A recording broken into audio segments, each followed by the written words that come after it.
Okay, an object that is 25 millimeters long is placed 75 millimeters in front of a convex lens. The focal length of the lens is 30 millimeters. 8.1, draw a ray diagram to determine the position of the image. There are 5 marks. Now, let's start. Now, the first thing that we do is we draw a horizontal line, a principal axis. This is our principal axis there. Principal axis over there. And then we find a center there. Let's have a center over there. And then on that center, we draw the center of the lens, the optic axis there.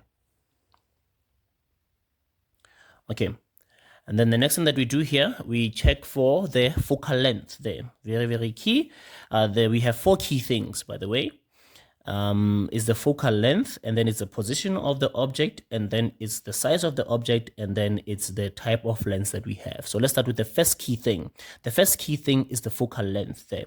That tells us that we should measure from here, from the center of the lens, we should measure 30 millimeters on the image side here to be 30 millimeters. Double that 30, then it's 60 over here. So we have our focal point must be 30 millimeters from the lens, and then double that is another 30 millimeters there from the focal point there. So these distances must be 30 millimeters there. That's the key thing. That's the first key thing over there. We do that on the object side, and then we go then and do on the image side, and then we go then to do that on the object side as well. So 60 over there, 30 millimeters over here, another 30 millimeters over here, and we have the focal point over there, and then we have double the focal point over there as well there. This is the first key thing, which is a measurement of the focal length there, so that we can draw our focal points there. The second key thing is the position of the object is given. It's easier when they give us this question, when they tell us, place the object beyond 2F, place it on 2F, place it between F and 2F, place it on F, or place it between F and the lens. But now they give us that position in terms of a measurement. So we must measure where it is. We must determine ourselves, where is the object going to be placed. So it's 75 millimeters. So therefore we measure 75 millimeters from the center of the lens, like this, 75 millimeters like this over here. So it means our object is placed over here, a distance of 75 millimeters from the lens there. So this is our object. That is the second key thing and the most important one. And then now the third one is the size of that object there. So our object should be 25 millimeters over there.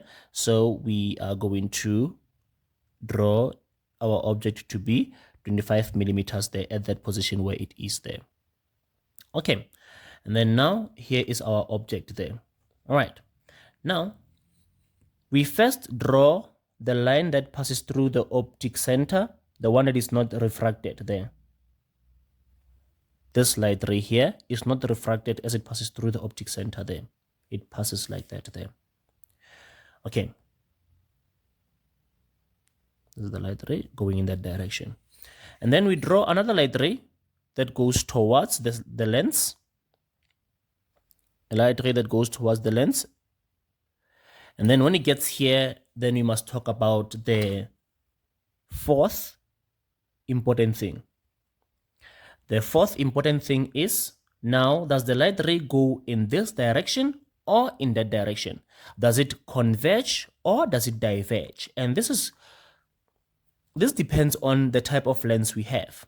Is it a concave lens or a convex lens? Now remember, when we have a concave lens, for a concave lens, the light ray will diverge. It will go in that direction.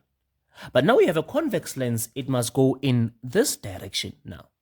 It means now it must converge.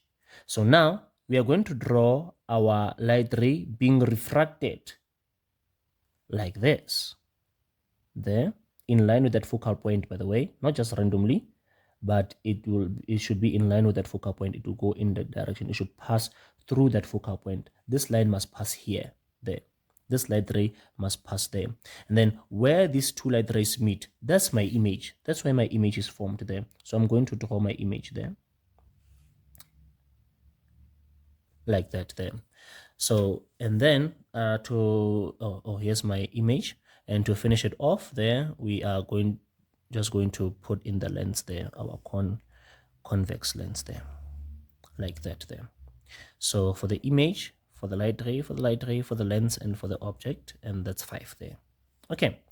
Now 8.2 says, now is the image formed real or virtual? The light rays meet to form the image, so it's a real image. 8.3, is the image bigger, smaller, or the same size? You can compare here. We can actually see here that this image is smaller when you compare it to the object. It is smaller than the object there. Is the image formed upright or inverted? As you can see that it is upside down. It is inverted. It's real and inverted there. And then the last question, 8.5 says, what is the effect of on the speed of light when it travels from air to glass? Air is less dense than glass, so when it goes into a more dense medium, it should slow down. Therefore, the speed is going to decrease there.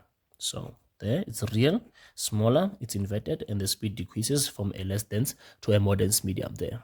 So this will be an activity out of 9. Okay.